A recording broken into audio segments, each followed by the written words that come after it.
Timotius 4 ayat yang ke-12. Jangan seorang pun menganggap engkau rendah karena engkau muda. Jadilah teladan bagi orang-orang percaya dalam perkataanmu, dalam tingkah lakumu, dalam kasihmu, dalam kesetiaanmu, dan dalam kesucianmu. Saudara-saudara yang diberkati Tuhan, tema yang saya berikan pada hari ini yaitu hidup sebagai teladan.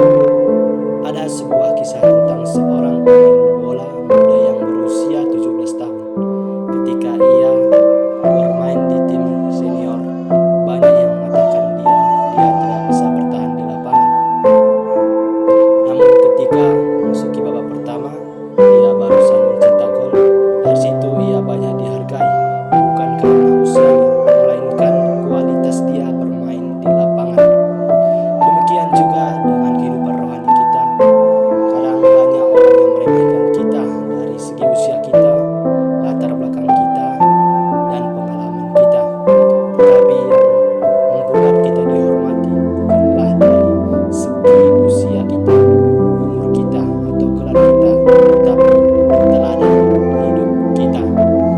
Bapak Ibu yang diberkati Tuhan, Rasul Paulus mengingatkan Timotius dalam masa usia mudanya supaya dia pintar dalam iman, dalam keteladanan hidup. Ada 5 poin penting yang bisa kita renungkan di sini, yaitu poin pertama yaitu teladan dalam perkataan.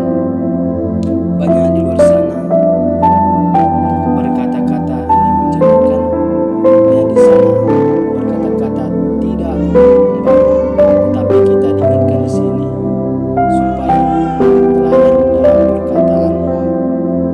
Artinya kita sebagai orang percaya, kita dalam berkata-kata kita bisa memberkati orang, supaya orang yang mendengar perkataan kita mereka menjadi termotivasi. Bapak Ibu yang terkasih dalam nama Tuhan Yesus, sudahkah kita mencerminkan perkataan kita dalam keluarga kita, di luar sana, di kantor, dan sebagainya?